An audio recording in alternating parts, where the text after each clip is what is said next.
चलिए sir, strength के signals तो मिल रहे हैं, लेकिन आपने जो कहा कि हमारे निवेशकों ने, खासतौर से ट्रेडर्स कैफे में जो सवाल निकले कि अब अगर शुक्रवार को नहीं खरीदा तो कहीं ऐसा तो नहीं कि मेरी बस मिस हो गई, ट्रेन निकल गई? नहीं नहीं, ऐसा कुछ नहीं है कि बस मिस हो गई, ट्रेन मिस होगी।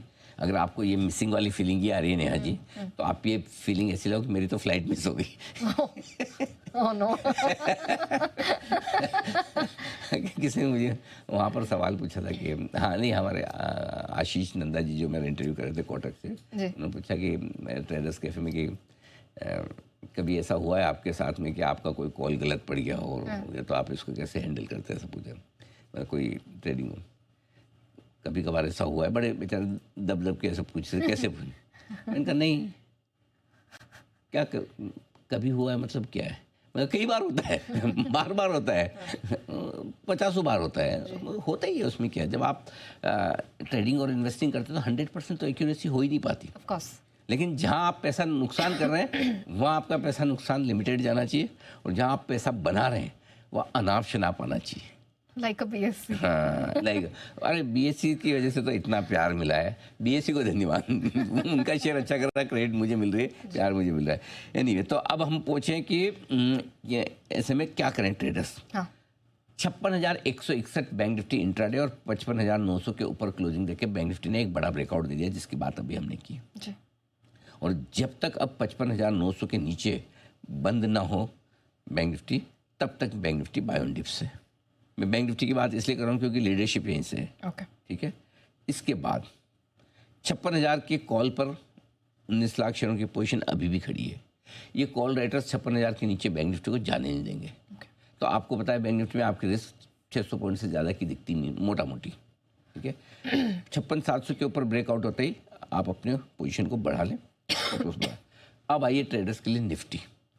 निफ्टी 25,116 का जो 15 मई का हाई है, 15 मई से आज 8 जून हो गया, 9-10 जून हो गया ना। आज कितनी तारीख रखी है हमने? आज तो 9 जून। 9 जून है। हाँ, तो कितना हो गया? करीबन करीबन 4 हफ्ते से ज़्यादा हो गया।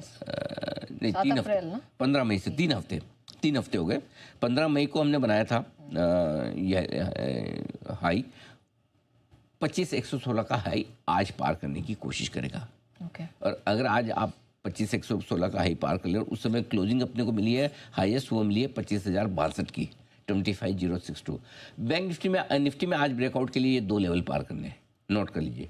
25,062 ये क्लोजिंग बेसिस पे, और 25,116 इंट्राडे बेसिस पे।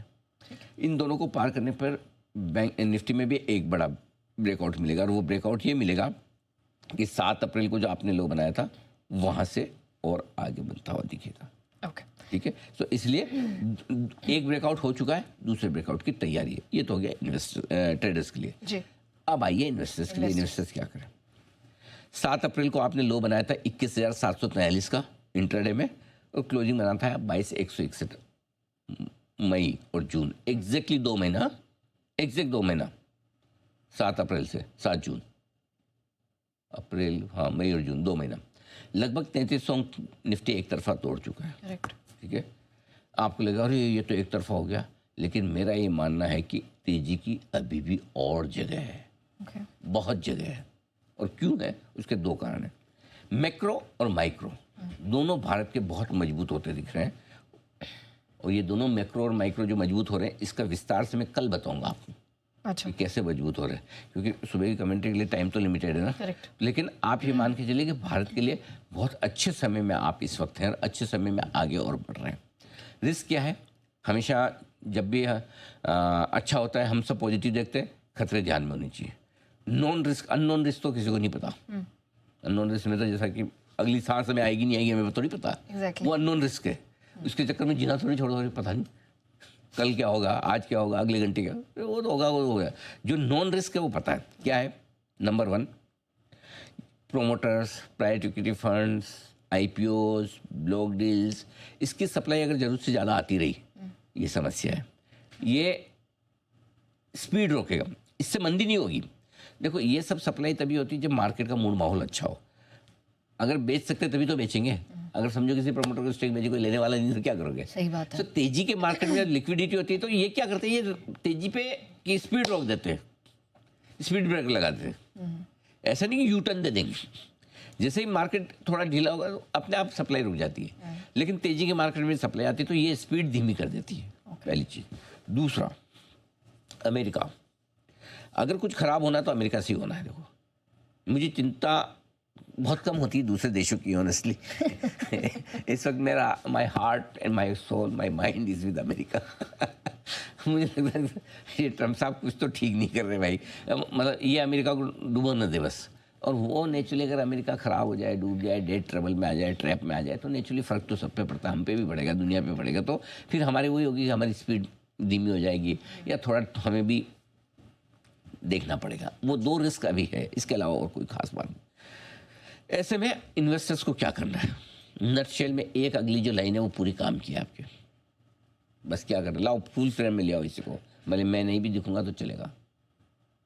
तेजी में ब्याज होने से फ़ायदा उठाने वाले सेक्टर्स में निवेश का अच्छा मौका।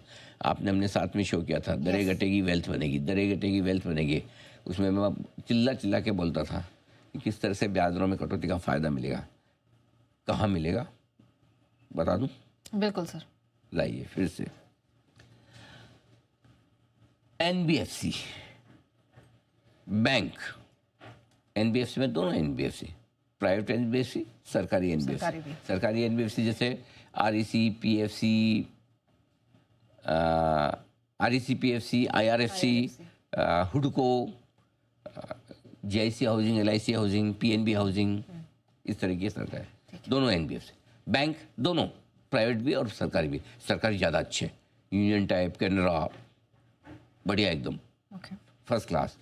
ऑटो इंडस्ट्री, ऑटो में टू व्हीलर ज़्यादा बेहतर, ऑटो इंडस्ट्री में जो सस्ती मिल रही है 15-20 के मल्टीपल पे। रियल एस्टेट शेयर जो थोड़े ठीक ठाक है सर। ये सब आपको निवेश का बड़ा मौका दे रहे हैं, इसको भी फुल फ्रेम में दिखाओ ताकि लोग आराम से पढ़ सके, नोट कर सके। तो सबसे काम की लाइन यही है, इन सब में आपको पैसा लगाना चाहिए, ये आपके लिए अच्छा। ठीक है, डन।